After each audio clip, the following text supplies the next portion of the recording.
Spookwarmers. Spookwarmers. Spookwarmers. It's Spookwarmers with special guest Nassim Pedrad. Dude, I was literally thinking her. It's alive! I feel like Jack Black when I did that one. Hey, Jack Black.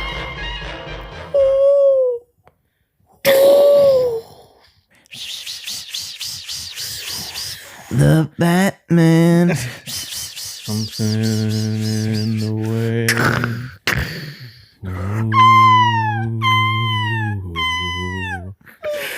Welcome to Spookwarmers, Warmers. It's alive again. For the third time this month, Spookwarmers with Sam. And Andrew, his faithful lab assistant. I do sometimes feel like we have a Dr. Frankenstein and Igor type relationship. Oh, do we have to make Frankenstein today?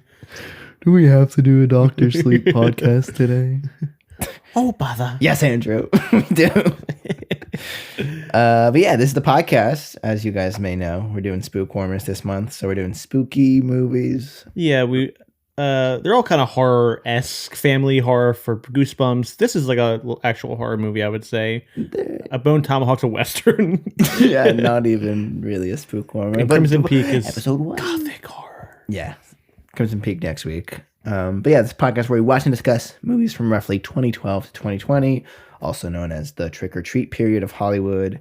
Not exactly. The Bite or Fright, I said. The Bite or Fright period of Hollywood. Not exactly a golden age, but definitely a time of high fertility for Halloween Town. Tinseltown. I saw someone on Twitter post a picture of a Battleship and something else. I forget their movie. And Cowboys and Aliens. Cowboys and Aliens. Aliens. It was described. I think Cowboys and Aryans. Hey, listen, man. We're about 18 months away from Cowboys and Aryans coming out. But they described it as Obama-era slop. Yeah. I think we prefer shelf warmers, but yeah, that works too. Because ours extends in the first Trump administration as well. I think, yeah, ours is a little bit more specific. Yeah. It's not quite all slop. Yeah.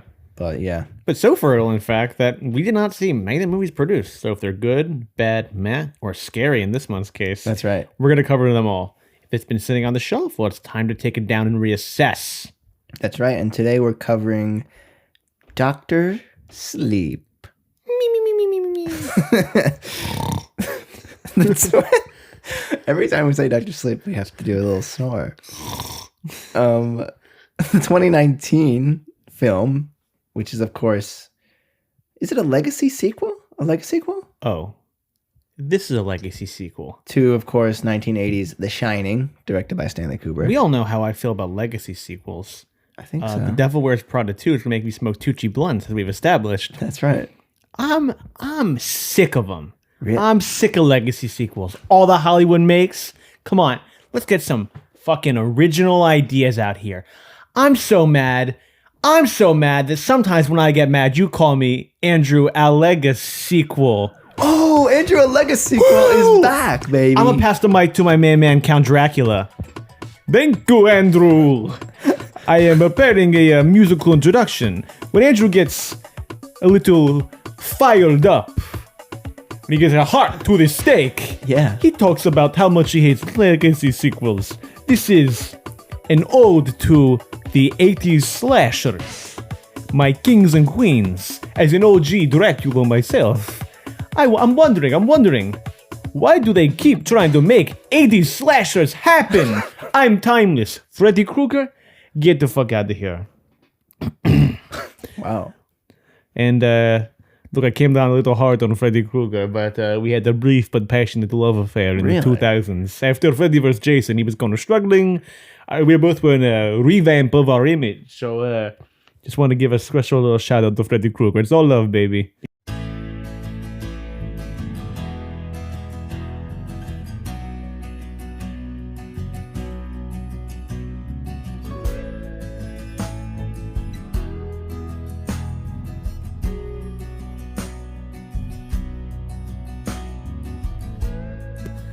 I want to hold your hand with knives. I want to take the breath that's true. I look to you and I see burnt flesh. I can't quite I look place the to song. you and I see fedora. You live your afterlife, you go in nightmares. You come apart and your arms extend. Some kind of fright into your darkness. Colors your shirt with green and red. Fade into Krug. Oh. Strange, you never knew. Fade into Krug. I think it's strange you never Krug. Whoa. Thank you. Turn into a bat. Whoa. Thank you, Drac. God, that was actually fucking beautiful. That was really beautiful. That was a beautiful ballad. I didn't to know that. Krug. I didn't know that him and Krug were Like they're that. like that. Yeah, Like that. fade into Krug. Wow, God, he really he must have hurt him hard Kruger is a heartbreaker. and a scare. And it's among other things. So you heard any Lego sequel news recently from the fucking Hollywood shows at Deadline and Variety? I tried to avoid it at all costs. I but can't have help a- but avoid it. I have a feeling Or you're about see to it. lay it down on us. I can't help but see these headlines flashing on my head, bouncing around like it's freaking pinball. Oh, Andrew News, Andrew news. sequel is still here. Oh yeah, no, it was just a song intro from Dracula. Oh, okay. Yeah, no, he left. Yeah, I sound different from Dracula if you couldn't tell. Jason Universe launches new era in Friday the 13th franchise. Jason Universe launches. I guess it's like the MCU. Jason Universe? Jason Universe. This is not a bit. It's not Steven Universe, new. New era for the Friday the 13th franchise from Deadline. Oh my god. No offense, Jason, but I'm watching the Andrew Universe. And I really need you to back the fuck up. A new era? You don't have to clout, buddy. You're not selling out arenas. Girls aren't crying in the parking lot for you. What kind of era tour could you get on? At most, my friend's dad is doing that Jason sound, and I'm getting scared of sleepover over it. Get a life and drown again, motherfucker. Matthew Lillard is coming back for more Scream 7. What? He's back, you know? No. Stu is back in Scream. Well, I'm screaming because I poured a hot bowl of stew right onto my crotch. Ouch! Ouch! Ouch! Ouch! Ouch! Ma 2 in development. Octavia Spencer returning for horror sequel from Blumhouse. Ma 2. That I can get behind. I mean, I thought that one Ma was enough. Now I think about it, I guess I would prefer 2 Ma's over 2 Das. It's important to have a motherly figure in your life. All right, last one. The Social Network follow-up says 2026 release date, official title, The Social Reckoning. Ugh. The Social Reckoning. What the fuck? What are we doing here, guys? Mission Impossible? Is Zuck gonna climb onto the back of a plane and do a walk and talk? Like, fuck, what the fuck, Aaron Sorkin? Are you fucking crazy, dude? That'd be crazy. I would see that shit, though. I would see that shit. The other Social Reckoning comes from Inward. Now that I think about it, everyone should have 2 Mas and 2 Das. That sounds like a better world to me. Because one parent grounds you. You just talk to the other 3 about it. Free love must flow in this scary, scary world. Oh, and one more thing. I poured more hot stew into my lap. Ouch, ouch, ouch, ouch, ouch, ouch. Burns from all degrees. This has been Andrew at the Lego sequel. Legacy sequel. Well, we always thank you. You're our #1 contributor to the pod. And we always appreciate you keeping us up to date. Yeah. I'm dishing out the heat and Hollywood's afraid. Yeah, I mean, I always love that guy coming around. He always lays down the facts. I am Andrew at Lego sequel. You didn't realize it? I thought that was like a whole different guy. No. It's I mean, when he identifies himself as Andrew at Lego sequel, I thought that was clear that was me. But yeah, this is a sequel to The Shining. Crazy to do a sequel to The Shining, but Kind of a bold thing for writer, director, editor Mike Flanagan Michael to Flanagan. undertake. You don't think that Michael Myers like changed his name to Flanagan, right? I can't imagine if he did. You don't think he's been directing these movies the whole time?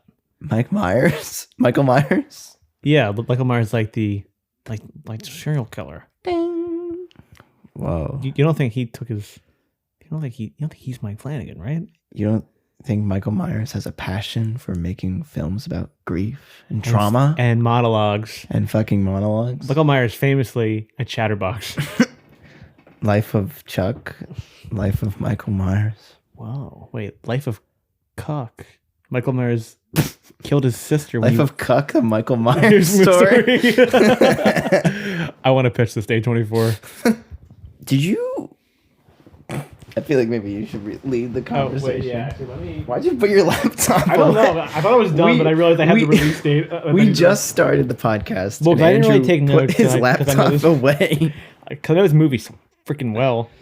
Okay, Sam, did you see this in theaters?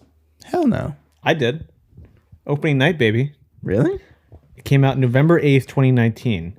Opened up against several other shelf warmers. November of 19? November 8th, 2019. This is like the last gasp. This is the home stretch of shelf warmers. Yeah. At least in my view. Yeah.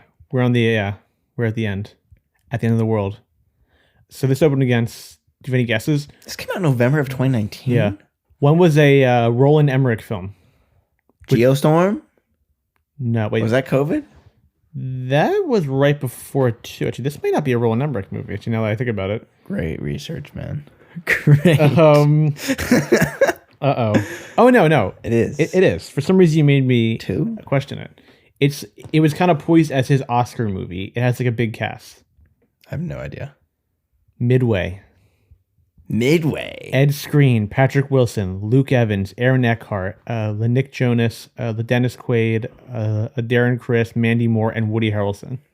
That sounds good. Yeah, it's about the Battle of Midway. We gotta check out Midway. Also out, a studio comedy starring a wrestler turned actor that now is getting a lot of praise for his performance in television. John Cena? Yeah. Was in a movie? Yeah. What? I'm phoning a friend. Oh, Nope. Producer You're Bosh. bash. Tight-lipped. Jesus. Tight-lipped. We did sew his mouth shut. So, This poor guy. Yeah. We're mutilating this man. but he does it for the art. True. He loves it. What is it? Playing with Fire. Also with that John a- Leguizamo and Keegan-Michael Key, I believe. Playing with Fire. I've Yeah. never even fucking heard of that. Okay. And then we have an Oscar Beatty film from a canceled actor. Oh my god, dude. This movie? Yeah. canceled so this is an actor? Oscar Beatty film, which is written, produced, and starring a canceled actor. And it's about his life. It's like a biopic that then later he walked back and said he made it up.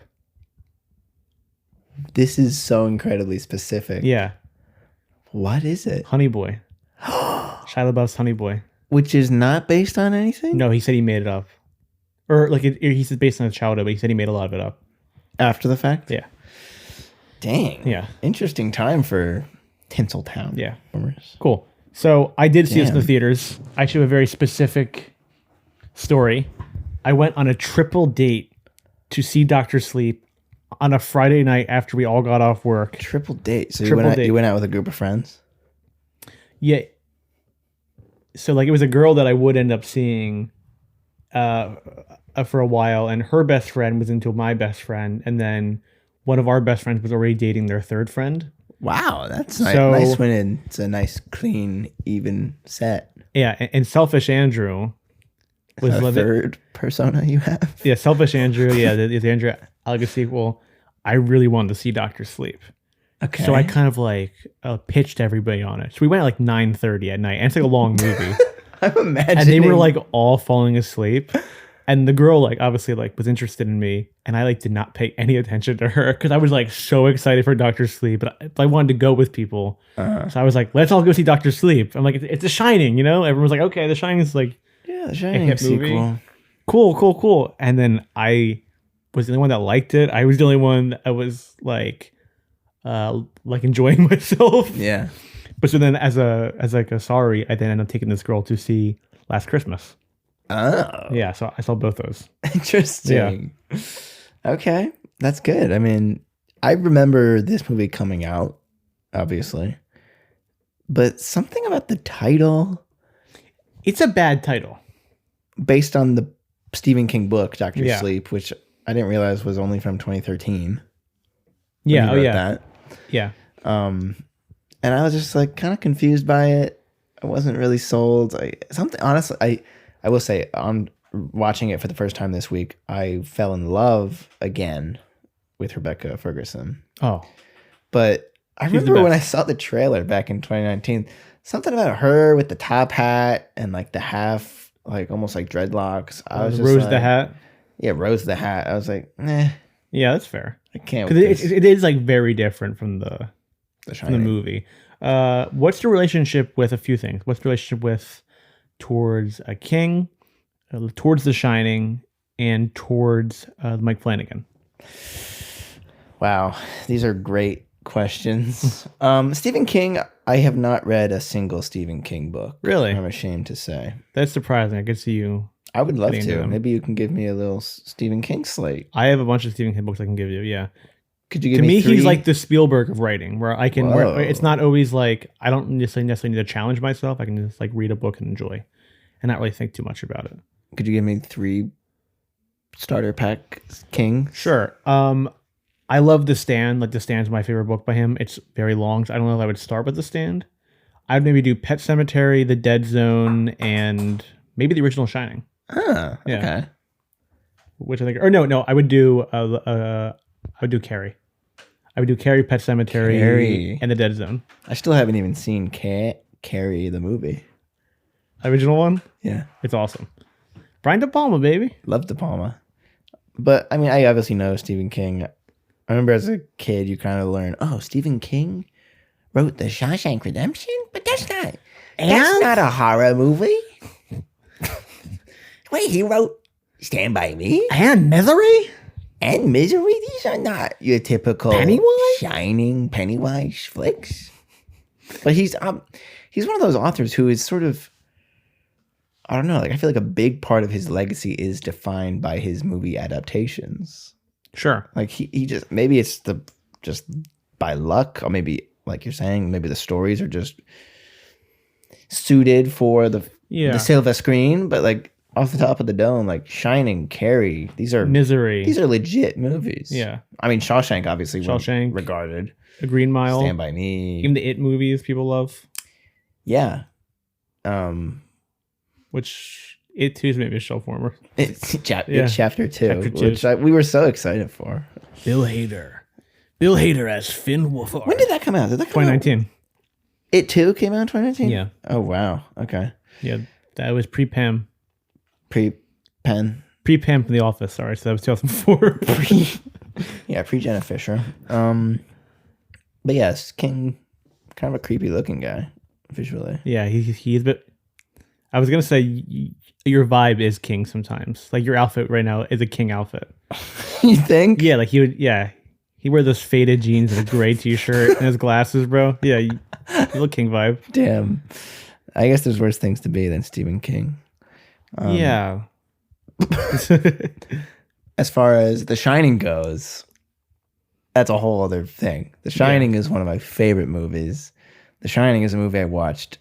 It's one of those movies that you can have decades long relationship with. And Sure. it's always changing. Yeah. Like when you watch it as a kid, you're like, this is so scary and fun. And then when you get a little bit older, you really get into the weeds on the whole conspiracies surrounding the film. There's a pretty good doc out there, Room 237, Yes. about The Shining and all of its Easter eggs and the mythos around it and the moon landing and, Yeah, and all just this Kubrick lore. to keep on our theme from last week, episode of Goosebumps, there is a scary blowjob in this. There's a scary blowjob in The Shining too. Very scary blowjob in The Shining. And guys, I have to apologize too. Yeah, let's clear the air. Ray Stantz in Ghostbusters, a character played by Dan Aykroyd, As we said last episode. gets the ghost dome inside the firehouse, not the New York Public Library by the old lady ghost. That's right. Yeah, He's in the comfort of his firehouse bed. he's in the comfort of his barracks because he's a ghost soldier. You know, because that's what they are. You know, Ghostbusters are ghost soldiers. Like they sent them to Iraq. The Ghostbusters? And they sent 50-year-old Dan Aykroyd to Iraq. That would have been an interesting Ghostbusters 3 that comes out in 2004. Yeah. They're all still alive at that point. Yeah. But also, fun fact about this movie does have CGI. Harold Ramis. This movie does have CGI. Dr. Sleep. Actually, this movie handles legacy actors and legacy characters very well, I think. True. I mean, The Shining is so iconic. I was actually joking with Anna about, are we going to see a CGI Nicholson at the end of this movie? And the way they handle it's great. Yeah. I really like that scene. But we'll get to that. We'll get that, to that, yeah. But The Shining, I mean, you have this relationship with it where it's all about, the meaning of it. Sure. Then you become an adult, and I rewatched, a few years had gone by where I hadn't watched it. I've watched other Kubrick stuff.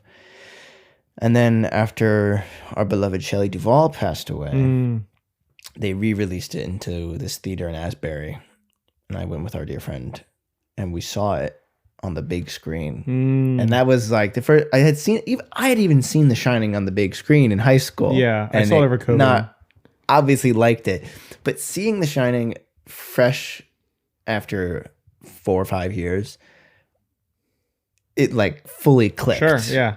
Last year watching The Shining and just being like, God damn it, this movie is really one of the greatest movies. Yeah. It is so scary, it is so spooky, but it's not even like jump scares. And I think Flanagan actually talks about this in the making of Dr. Sleep, where he's not trying to do these cheap kind of jump scares, where The Shining is one of the most atmospheric movies out there. And right off the bat with the and that fucking helicopter shot. I mean, it is so good. And it's obviously shot on film. It just looks incredible. Yeah. Like The Shining's harrowing in a way that I think this movie actually is pretty good at recapturing. Yeah.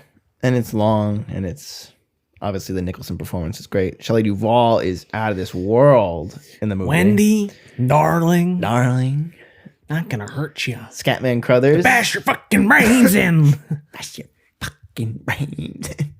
Scatman Crothers as Dick Halloran. Which is a great performance, one of the best names of all time. Yeah. For both of them. Yeah. Of Dick Halloran and Scatman Crothers. Mm-hmm. But yeah, and then as far as Flanagan goes, I actually haven't seen a ton of his stuff, but I did watch Haunting of Hill House. And was incredibly moved. I really like Hill House. And was just kind of blown away by that first season of the show. His movies often fall flatter to me than his shows do. I know there's a director's cut of Dr. Sleep. I watched the theatrical cut, and I could tell that there was more meat on the bone somewhere. I think director's cut's better. Yeah. I've seen director's cut a couple times now. Yeah, like I love Midnight Mass. I think it's excellent. I didn't finish the new show, The Fall of House of Usher. Wasn't very interested in it. I watched Bly Manor. I've seen Oculus. Life of Chuck fell flat for me. So he's kind of hit or miss. But I always appreciate what he's doing. He's a true cinephile. He knows his stuff. Yeah, that's a monologue. Hush, yeah. Hush is actually one I saw pretty early. And they did a Gerald's Game too. Yeah, another King adaptation. Yeah, he's kind of the guy now. He's doing the Dark Tower series now for King. So King he's always seems to fuck with him. He does, yeah. Which honestly, probably is a cool honor to have. Like he's because he kind of picks somebody for each era. But it was the Mick Herron who did the Stand miniseries, a couple of projects in the '90s, and then it was the Frank Darabont, obviously for Shawshank and Green Mile.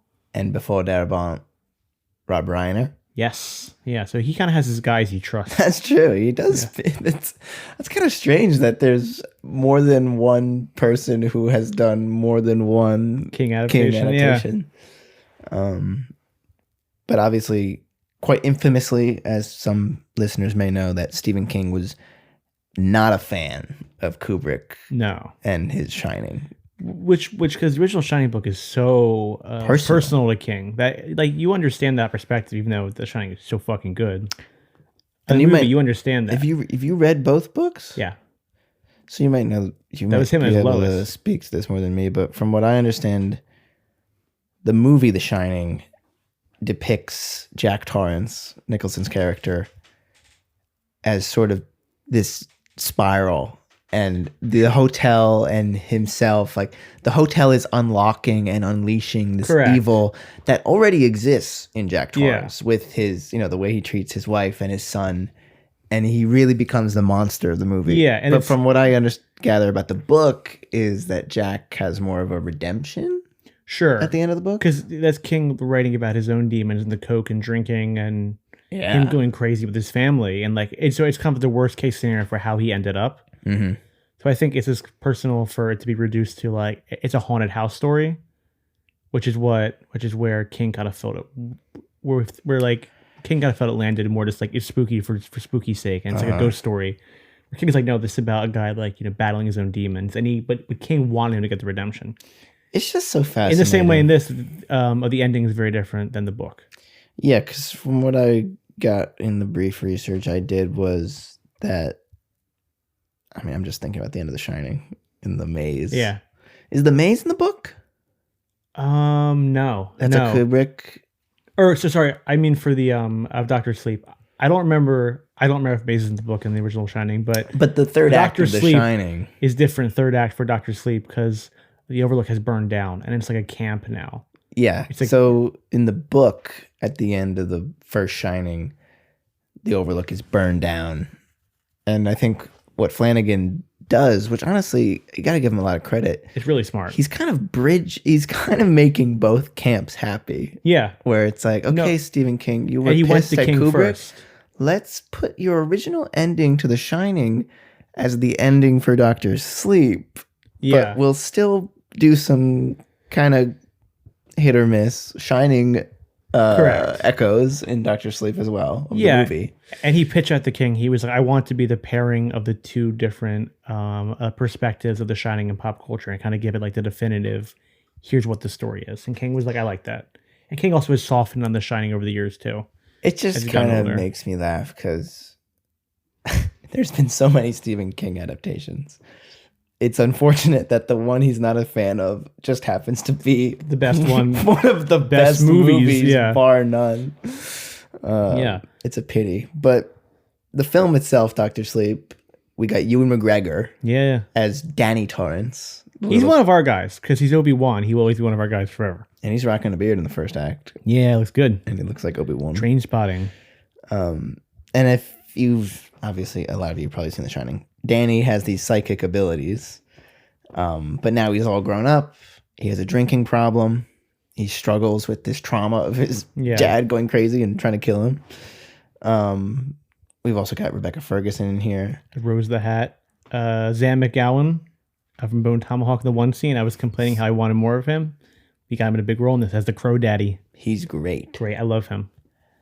We got Cliff Curtis Also great. as Billy. He's one of our guys too. Yeah. Yeah. Always happy to see him show up in Avatar now. He's a way of Avatar? water. Yeah, he's the head of the Water Council or the tribe. Okay. It's like him and Kate Winslet. I gotta brush up on my Avatar knowledge. Navi lore. But basically, you kind of have two movies functioning here, at least as I Sure. see it. And that's how the book feels too. This is very similar to the book where it's like, well, would you like to hear some differences between the book, which I think is the biggest one between the book and the movie? Yeah. In the book, Abra is Danny's younger sister. So Jack or is it Abra? Is it Abra? No. It's Abra or Abra's mom is a Danny's sister. So Danny is also why he's Uncle Danny. Oh, that I makes more forget. sense. Yeah, or maybe but there was something. It's been a couple years since I read it now, but Jack Torrance was at a teachers' conference and had an affair. So it's more like a familial thing. Creepy. Yeah. So that's also why they both have the shine. Shine. A lot of terminology in this film. Yeah. You can have the shine. There's a looker or something. Yeah. Or there's like all these little words that they Yeah. have in their culture that. Well, this book very much is, I think, a King.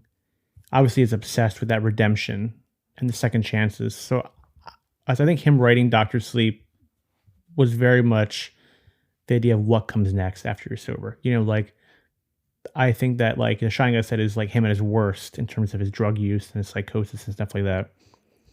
How do you redeem yourself? What comes after you get sober? Which I think was this idea that very much was like stuck in King's head all these years. And I don't like love the book. It's not perfect. Yeah. The movie's not perfect either, but I think at its like core, I like really just love like the thought behind it. And I love like this is a story of redemption for this kid that so hurt gets like one more chance to help somebody else. And I always love those stories. Yeah. And Ewan is, like we said, Danny Torrance trying to save the day. In the opening scene, we kind of see what this threat is. Yeah. With Rebecca Ferguson's, what is she, a witch? Yeah. Maybe you could speak to this more than I could. But it seems to me it's more like vampire-like in the book. Yeah, they seem like almost vampires. It felt to me that Dr. Sleep was more of a King type story. Sure. Yeah. It's like, is there anything that's specifically like King trademarks, or I know people always reference the turtle in it or something, like a space turtle. I think like the caravan of demons and like evil people is very much like reminds me like of The Stand a little bit, like where it's just like these people are just bad, and they're here on this earth to hurt other people, and also they're kind of like quirky and fun a little bit. That to me is very King, coded. But I also like the swings it makes, where it's not just like it is not trying to do The Shining again in any way, really. I mean, that probably comes more from the film itself, which kind of has to do The Shining a little bit. But I mean, the book itself, like King's like, okay, we're doing a sequel to The Shining, caravan vampires, like that is like a fun idea. I do like the troop of vampires, and it's also, or whatever they are, we come to find out that they're hundreds, thousands of years old. Yeah. And basically the way that they live or feed, they call it steam. Yeah. Like I said, all these little words like steam. And the steam is like the soul or the power from... It's like the shine from people who are special. Yeah. So we sort of open the movie in Florida in 1980. This is right after The Shining. So they have moved closer to Dick.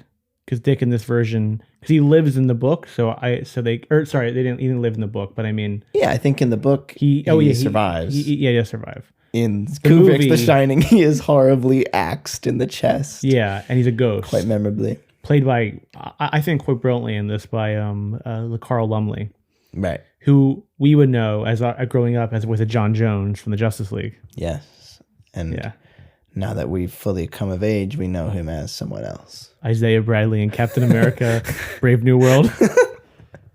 Dun, dun, dun, dun. But yeah, he kind of shows up, and yeah, he's a ghost presence, and he looks a lot like Scatman. Yeah, which is fun.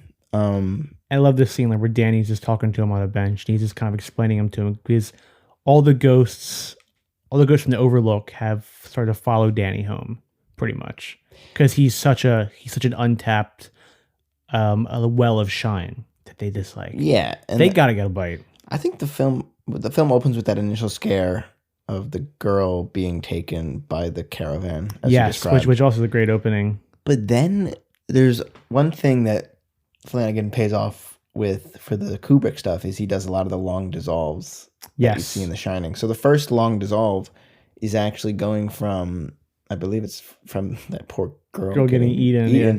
And we dissolve to the iconic Shining carpet. Yeah. So the film doesn't rely on the Shining stuff, but when it shows up, it is pretty genuinely kind of startling. And the film, I think, looks really good. It does look good. Even though it's not shot on film, like it really has a nice... There's something about those, honestly, like the 2019...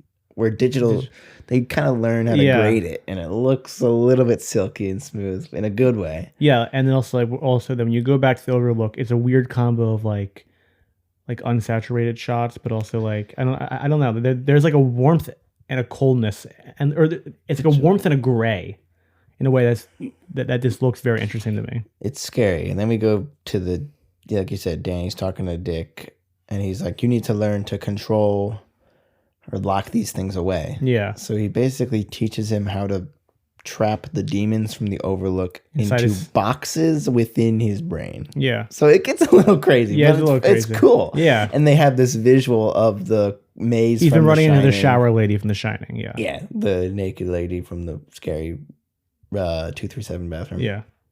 And in his head, in his brain, is like the maze from the Overlook with the snow. Yeah. And there's like these old chests, and that's where the demons are locked Yeah. in. And then we flash forward actually to New Jersey, Yeah. of all places, Here he is. 2011, and we see Ewan McGregor puking in the toilet. Yeah, and he has this moment where he's with this like drunk and drugged up girl, and he robs her and takes her money, but she's like a newborn baby. He didn't realize was there, and it's kind of like he's no better than his dad now. Like he has just fallen into the same like family a family business of this being like a drunk and Yeah. not doing anything in his life. We understand why that the most like traumatizing thing happened to him as a kid. That's kind of the only way he's heading.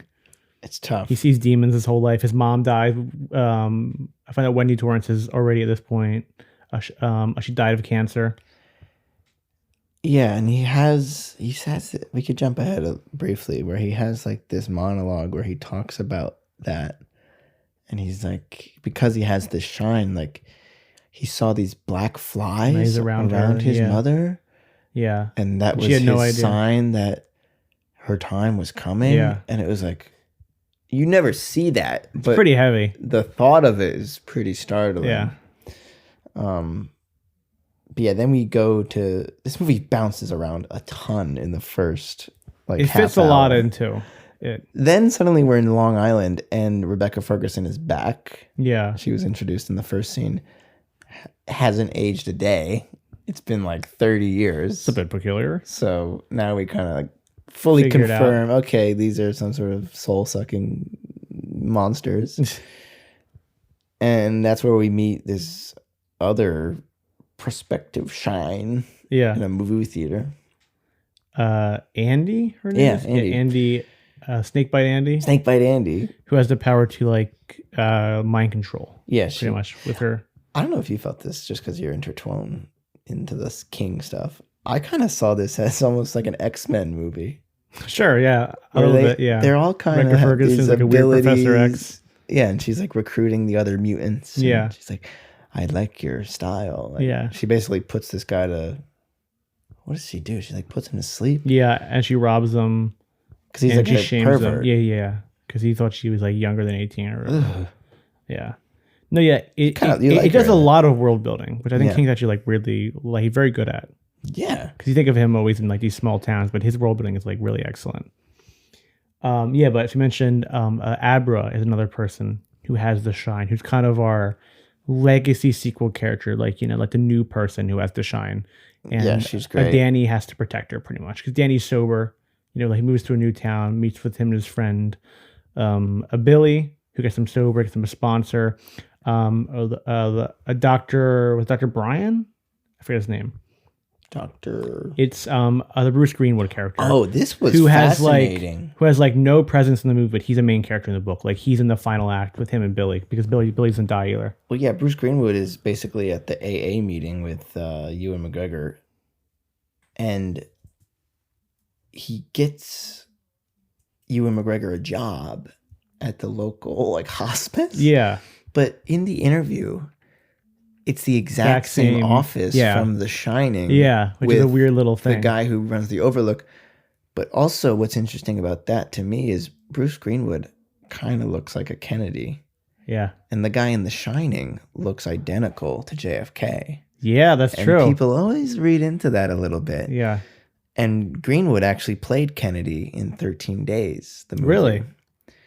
That's I didn't know not. that. That's not a No. coincidence. Mike Flanagan. So I was when that stuff. I actually wish there was more of that kind of stuff where it's like, ooh, like we're getting a little bit. Yeah, because it's The eerie. Shining is seeping Yeah, in. yeah, absolutely. Which I In think a is like a cool metatextual way. thing a little bit too. Like you sequel to Shining, you can't help but have The Shining You can't. just seep into it. You can't escape. Yeah, Stanley that's cool. Kubrick. Yeah.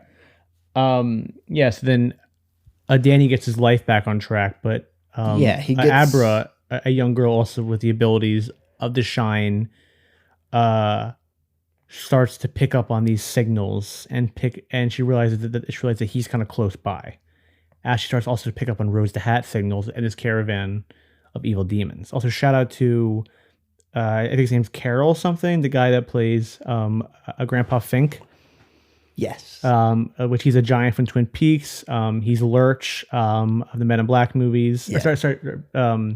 Lurch from the Addams Family. He's also in the Men in Black movies.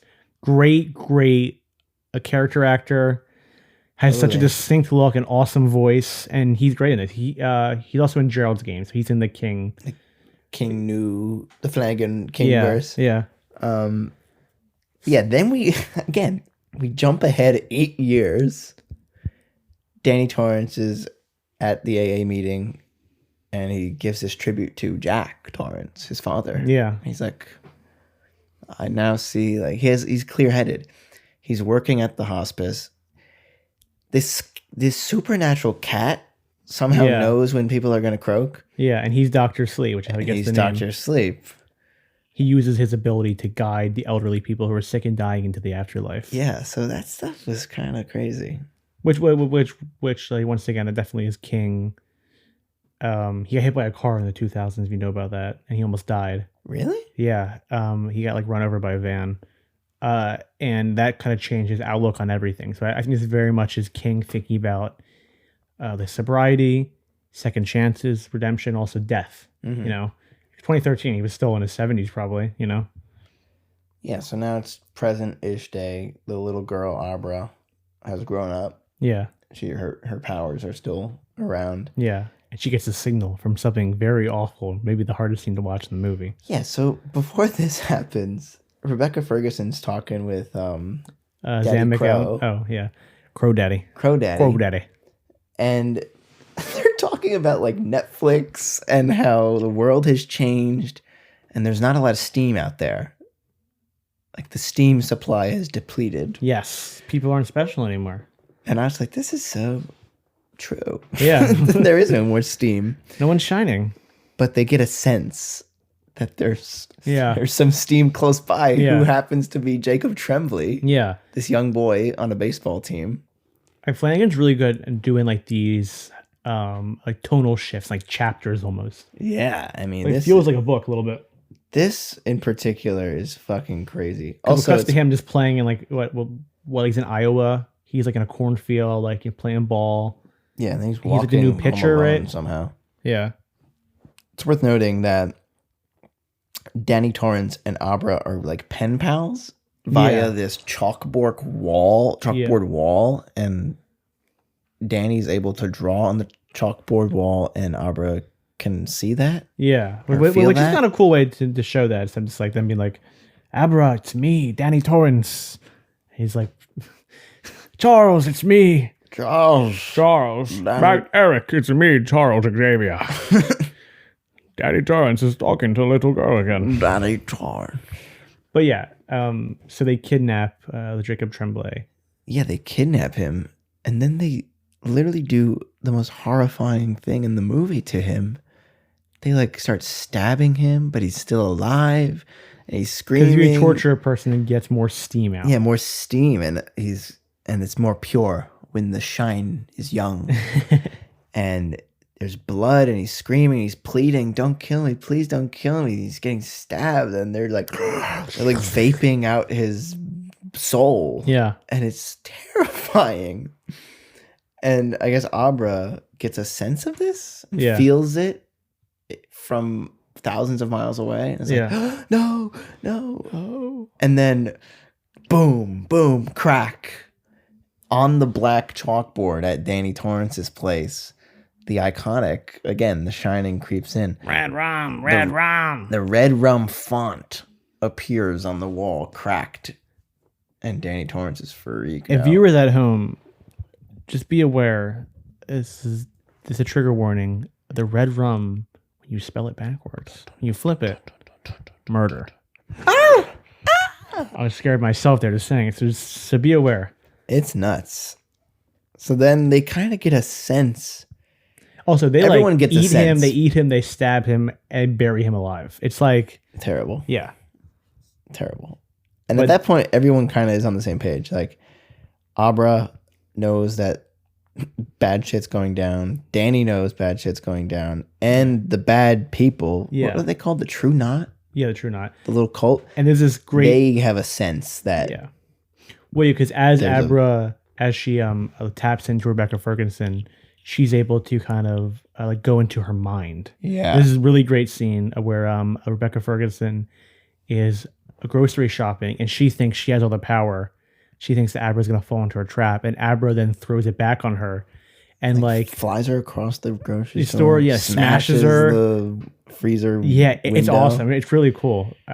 I like all the mind stuff because then later in the film, Rebecca Ferguson tries to break into Abra's into if it change if it change your mind, I'm first in line. Yeah. Tries to break into the Abra's mind, and Abra sets a trap. This was probably the coolest sequence in the movie. Yeah, you know so? When Rebecca Ferguson flies Lebowski style over the city, and she's like smoothly like gliding into windows, and the room is shifting, and it's all so easy for her. And it looks like Abra's sleeping. Yeah, and Rebecca Ferguson like thinks she's sneaking into her mind, and her mind is visualized as these like filing cabinets. And Rebecca Ferguson gets pranked. Yeah, gets fucked up. Her hand gets stuck in the filing cabinet. And gets like so mangled. Gets ripped up, mangled.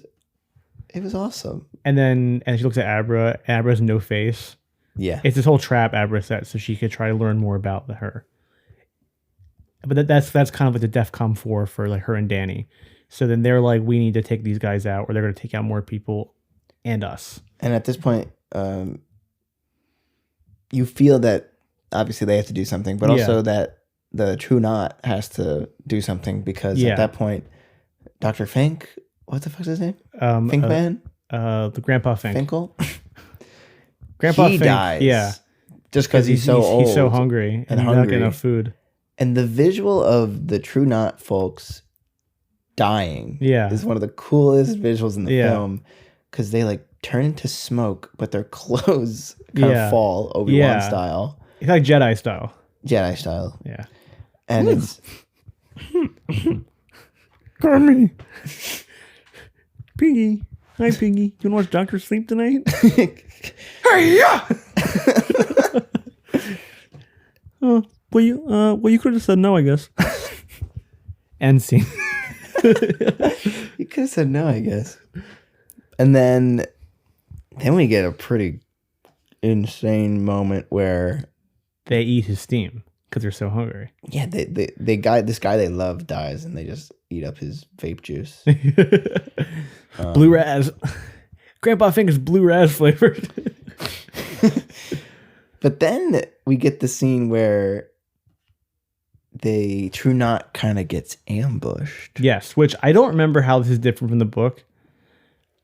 I forget how it is different from the book. So I don't want to speak on it's the same or different. It's been a couple years. Mm-hmm. But I love that they just handle it but they lure them into a trap.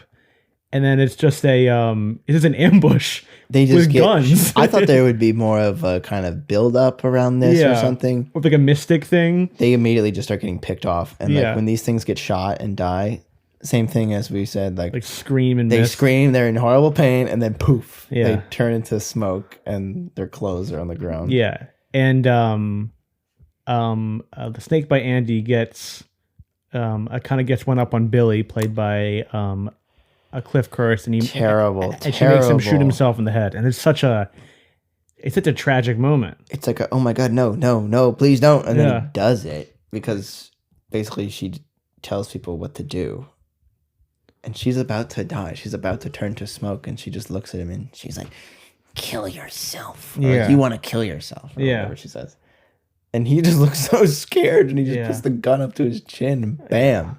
You're like, oh, the one guy who was there for Danny. Can't even have that. Can't even have that. Heartbreaking. But I do love that the option was like to be lure him into like a supernatural trap, lure him into like a machine where it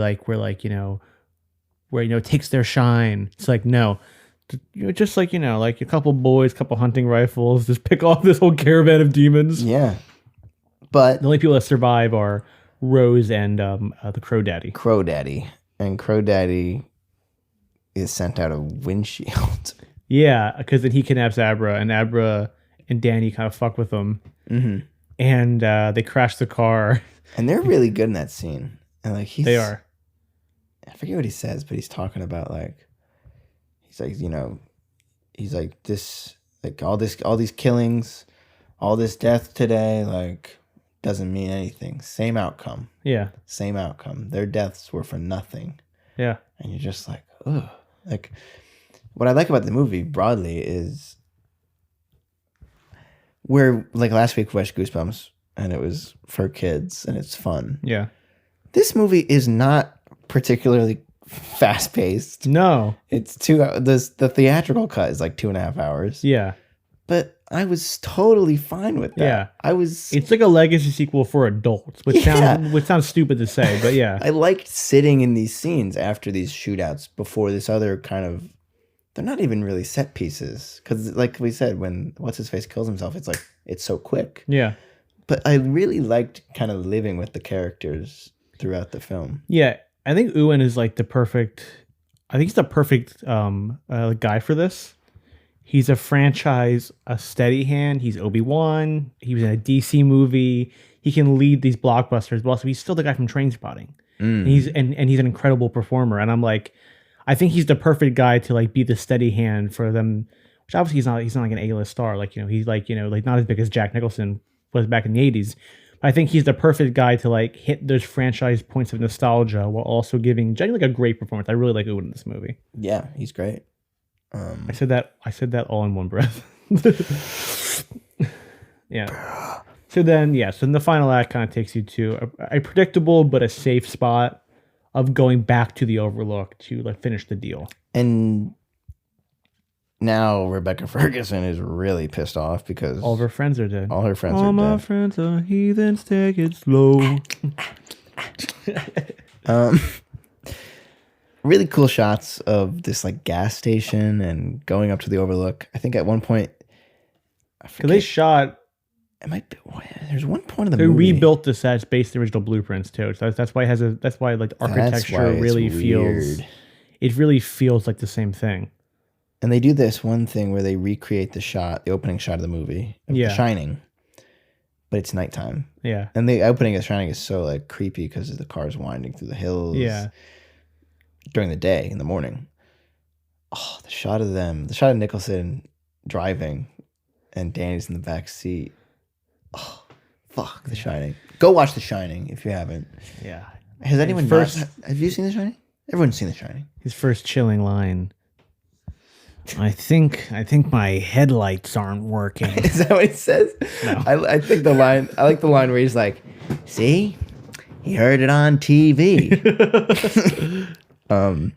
We should have a Jack Nicholson do the monologue that Michael Shannon gets in Premium Rush. Kids these days say suck it on prime time. Suck it. They fucking crazy.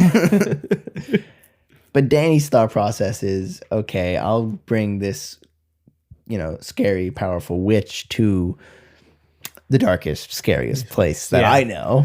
And there are also a lot of hungry monsters there. I know there's some unresolved, you know, creatures here waiting that could potentially take her down. Do we see the blowjob bear? I forget. I think there's a brief shot. Because you see the butler, of course. I don't know. I don't think you do see the bear, if I had to guess. But it's also kind of uncanny because I'm pretty sure they are recreating framings. They are using the same lens, you know, focal length. Like, especially when he goes into the gold room and he sits at the bar. Like those shots are identical. We have to talk about that scene because they do recreate a lot in terms of third act, in terms of a guy in the steps holding an axe and a guy trying to kill Abra. Danny gets possessed by the spirit of the place at one point, but it's also worth noting that while they're getting set up, Abra's supposed to stay in the car. Danny wants to see the old place for himself first, and he goes to the bar where his dad spent so much of his time as the caretaker of the Overlook, and sees his dad, who's now the bartender. And even in the lead up to seeing, because in the movie, It's Lloyd. Yeah. Lloyd, the bartender, played by what's his face? Henry Thomas. Henry Thomas plays The boy from E.T. himself. Yeah. Which is so interesting. I didn't even recognize him. No, he looks completely different. He's really good in this. Here one was scene. when I thought we were gonna get CGI Jack, and it's a guy who kind of looks like Jack. Well, so they offered it to Jack. What do you mean they offered it to Jack? They were like, hey, if you want to come back, we would love to have you. Well, like do this scene.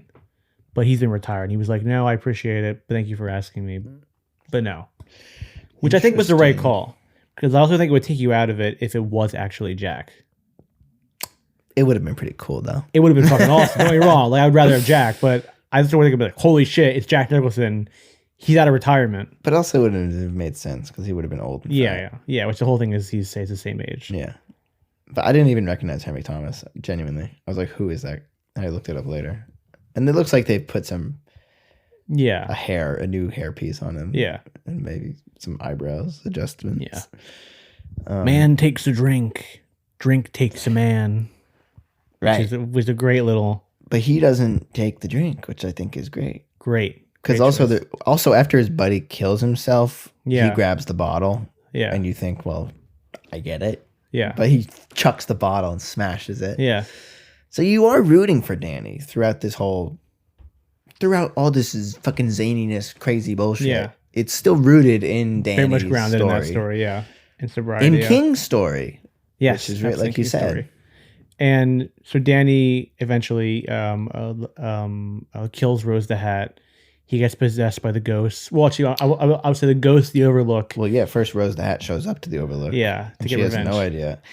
I felt she was weirdly turned on by the place. Oh, she definitely was. She was like... Oh, yeah. Also, a very sensual performance from Rebecca Ferguson. Yeah, it's great. And she sees the bloody elevator. Yeah. And she just kind of looks at it and she's like, huh. Yeah. Okay. Yeah. She doesn't even react to it. But when the fucking blood elevator shows up in The Shining, you are literally shaking in your seat, paralyzed. Yeah. Yeah. And also to give more credit to Rebecca Ferguson, because we didn't really talk about her in a very specific way, also fantastic. I think she makes that character. She's the best part of the movie. She makes Rose the Hat, who is kind of a hard character to pull off, especially coming off The Shining. It's like a zany, like a cult leader, like horny villain. She walks all those lines, very sensual, but still very scary, like very funny. Like just really was like in on that tone. And her and Zan McClown kind of like horny for each other too. Yeah. Like her and Andy kind of horny for each other too. There's just a sensuality to the performance that makes it such like a fun, magnetic, to watch. But then they kind of lure her into that room in The Shining where Jack is sitting at the typewriter. I'm working, and that's us doing shelf warmers. Grandma's coming to watch Morning Joe. I'm working, Bobby. Can't you see the TV was set for Goosebumps? Can't you see it's warm and contrasty for Goosebumps? So then Ewan McGregor and the girl, is it Abra? Abra. Okay. Abra, whatever. The girl. Elsa's very good. Yeah, she's very good. She's, again, a lot of... King's really good at child casting. I'm frustrated by the critical response to this film because people give it a lot of shit. People wrote it off. This is a hard-ass movie to make and pull off, and it does it. Yeah. And you just got to get on the wavelength of the movie. Yeah, absolutely. Go with Mike Flanagan. Yeah, which I wonder if this also did worse because of the reception to the sequels and Force Awakens and stuff. Yeah, it's interesting. People being like, the black girl's the lead, and like people like hating on like what they thought was like woke back in 2019. We're like, that's how King always wrote it, you know? Yeah, and I guess it kind of makes sense. I mean, like we said at the top, I didn't see this in the theater. This was not a huge box office success. You didn't see it because you thought it was woke. I said, "Oh no, they made Shining woke." But yeah, then you kind of get this stuff at the end where Rebecca Ferguson is trapped in her mind, I guess, or trapped in their mind. Yeah, and she kind of manifests in the maze of the Overlook, as we know from the original film, and it's all a trap. She breaks out of it. Yeah. And she starts approaching Danny on the stairs. Yeah. With the same framing as when Jack is approaching Wendy on the steps. Darling. And Ewan like has the axe from The Shining. He like hurls it over his shoulder and is about to strike her down. She gets axed right in the shoulder. Yeah. Then she flips out. She axes him in the leg. Yeah. And ruptures some key Something artery. bad. Yeah. He's bleeding. He's bleeding a lot. He falls down the steps. Then it kind of wraps up pretty quickly where... It does. Suddenly, because I like his line. Like, he kind of gets like a cool line. He's like, oh, what does he say? Like, let me introduce you. Not introduce you, but he's like, when they're starving. Yeah. So then that's like the awesome moment of the movie for me. And the shot of the boxes that we described earlier, all unlock. Yeah. And it's like, oh, shit. Then you get the on your left moment. Yeah. Of all these freaks from The Shining. And they kind of come out and like the naked lady from the tub and the butler. Mr. Grady? Mr. Grady. Yeah. The twins who don't look anything like the twins from the movie. But it's fine because you kind of just know them as like if the fits. And they like put their hand in her skin and up her face. And they're eating. Yeah, they are eating her. Eating her. She turns into vape juice. Yeah. She disappears. Yeah, and she's just classic mint flavor. Yeah, she's classic mint. And then something kind of weird happened. I thought maybe Danny would run away. Then they pretty much immediately turn around and eat Danny. Yeah, because they've been waiting for him for like 40 years. Yeah, yeah. Which I don't. And then Danny then is kind of has this shining moment, which I don't think you need this bit where he chases Abra and he's possessed almost like his dad is in the same way where he's the evil inside of him, and he's able to fight it. And they even do like the Here's Johnny shot again, and it looks good. But I'm just kind of like I think where I kind of tuned out. Yeah. A little. But then you were saying he does the Overlook ending in the book, and he blows up the Overlook and dies in the process. Yeah, he sacrifices himself. I don't like that he does. I think also the biggest thing too from the book is that he doesn't die in the book. He gets his redemption. Like, why is he dying right now? He should be able to live his life. Yeah, and be happy. I will say the shot of the Overlook in an inferno in the winter was pretty epic. Pretty epic. And then. I guess it all doesn't really matter because he comes back in the end as a ghost. Yeah, he's there to help her. He's a ghost now, you know? Yeah. It kind of reminds me of the end of Monsters, Inc. Sure. He's there for like, Bill. Kitty! Yeah. Like, he's back. Yeah. Oh, what if Sully got horribly murdered in the third act? What if Sully was in The Shining? Wow. You ain't not... What is it? I wouldn't have nothing if I didn't have you. Thank you. Billy Crystal. I have a Billy Crystal impression. You don't? No. Clearly. But yeah. Always watching, Jack Torrance. Always watching. That would actually be kind of cool because there's actually some Shining stuff in the Pixar movies. Yeah. Yeah, because the Shining carpet. Andrew Stanley, lead doctor, one of them is like obsessed with. Yeah. Yeah. And like he wrote a book on it. What? Yeah. I'm blanking on which one it is. It's like one of the Hicks, or it's like one of the Hicks. One of Beverly Hillbillies. One of those Hicks at Pixar. One of like the main Pixar guys is like a really big Shining fan, and like he co-wrote a book on it. Like he's like it's like his obsession. Well, yeah. So Dr. Sleep, I think, kind of it has like a soft ending, but it's overall.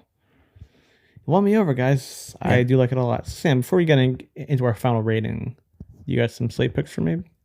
Oh, I got it. I got a few in the chamber. Sam, darling, you got any fucking slate picks for me? I got a good fucking slate, short and fucking sweet.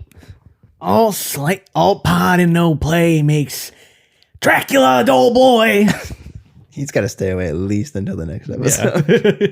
He's not coming back. Don't worry. All right, number one. We've talked about it a lot. I just think out of fucking respect, I got to put 1980s The Shining on the slate. It'd be weird if you didn't. It just fits perfectly. Yeah. And upon watching... Some would call this some would call that a prequel to Dr. Sleep. You could frame it that way, sure. Yeah. It's unavoidable. It's, as we said, it haunts this movie. It haunts everybody. Yeah. I do think there's at least one person that probably watched Doctor Sleep first and then was like, oh, wait, there's a fucking, what? There's another one? They're like, what the? Well, that's also kind of interesting about these shelf warmer movies. And this just popped into my head right now. Something like The Shining is such a cultural artifact to our parents. Yeah. And inadvertently us kind of passed down. And a lot of the shelf warmer movies are like these sequel things that are tying into the stuff from 30, 40 years ago. Yeah. Well, how are these movies going to read in 20, 30 years from now? Yeah. Probably like nonsense to a lot of people. The shelf is going to be decrepit. This actually just reminded me. So my dad and I, Christmas 2020, so the height of the pandemic, him and I were for some reason alone on Christmas Day. Like we didn't have like any of my siblings home. And we watched in the morning, a Soul with my little brothers, and they left. And it was just him and I, and we kind of afternoon together. It's Christmas Day, it's presents are out. We're kind of done everything. We've already eaten. We're just kind of sitting there on the couch. And I said, have you seen Dr. Sleep? Because he loves The Shining. And one of the horror movies he likes. He's of that generation. He said, no. I was like, yeah, that sequel to The Shining. He's like, what? No idea about this. We put it on, sat in silence on Christmas morning together, and we watched Dr. Sleep. And he went, wow. He liked it? Loved it. Said a little long. But a little long. He's like, yeah. I did get kind of sick of it by the end, I will be honest. Yeah. But the first two, I mean, it's like two-sided. I'm glad with how they did the Shining stuff. Sure. But it's the best possible outcome. Don't need it. Sure, yeah. Because the stuff in that first 2/3 is just so good. Anyway. Shout out to Wendy, to actress who plays Wendy Torrance. She's pretty good. Pretty good. She's like the 2019 version of Shelley Duvall. Yeah, right. Like, they do a good job in that. Second pick here, I got The Sixth Sense. Sure, yeah. Probably the best X-Men movie. Yeah. You got a ghost similar ghost people. Yeah. Great kid. Great psychic kid. Yeah. And I mean, it's still M. Night's best. Sorry, folks. Sorry. Sure. I know you love Knock at the Cabin. I do love Knock at the Cabin. I love Unbreakable also. Unboshable. Yeah. Our producer Bosch, super strength, but he's going to drown in any water you put him in. Yeah. And you think he'd be fine because of the lobster claws and feet. But You'd be wrong. No, he's going to sink because he's like so strong. It's sad. Yeah. And it's really pathetic seeing him swim. Last pick, I think, is maybe a better version of Dr. Sleep in a way. What? Don't tell me you're say fucking the Mr. Awake. Not Mr. Awake, man. Sinners. Sinners a better of the vampire cult. Sure, yeah. Yeah, I guess the better version of Dr. Sleep. What the fuck are you talking about? Gee, sore spot, I guess, for Andrew. I don't think you're wrong that Sinners is a better movie, but I think it's a better version of Dr. Sleep. It's doing the vampire cult thing better. No, it's not. Yes, it is. They show up at the end in the 90s. It's so much cooler that they're like in a caravan driving around the country and they're much like hippies who eat kids. I like that. Anyway, go watch Sinners. Go watch Dr. Sleep. Whatever, bro. Fuck you.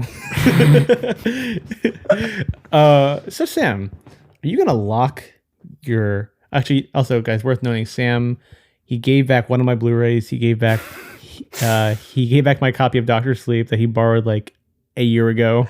I'm imagining you and I in like a Social Network type movie where we're in a horrible lawsuit over my Blu-rays. And I'm just like, I rented Dr. Sleep because he had my fucking copy of it. And what were Andrew Alexander's Blu-ray shares diluted down to? The Dr. Sleep director's cut? Loose the blue. I think Ray just sounds cleaner. Loose the blue. It's cleaner. Yeah. Ray. Oh. Anyway. So are you locking up my copy of Dr. Sleep, or are you letting it wreak havoc into the world and taking it off out of the garden? Kind of similar to the movie. I might enter your head while you're sleeping. Yeah.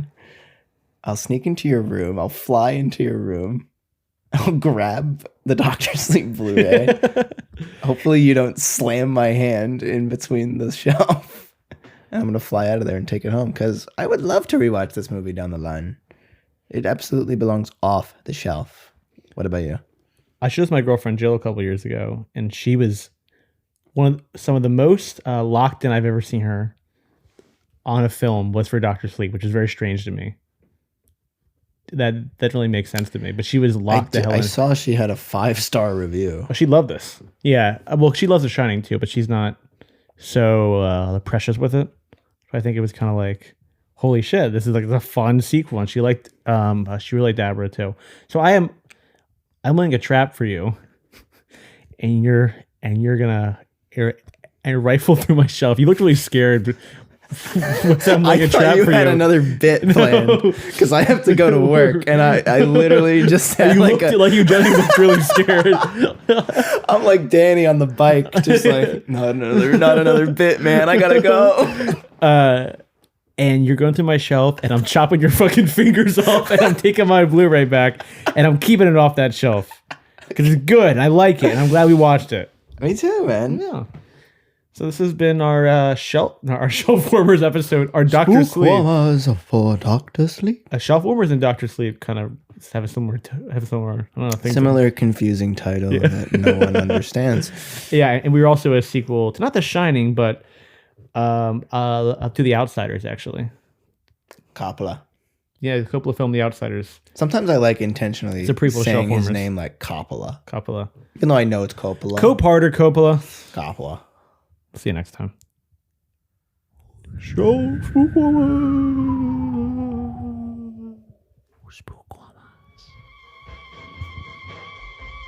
Thank you for listening to Shelf Warmers. If you have suggestions for films to take off the shelf, make sure to follow us at shelfwarmers.podcast or email us at shelfwarmerspod@gmail.com. New episodes out every Friday.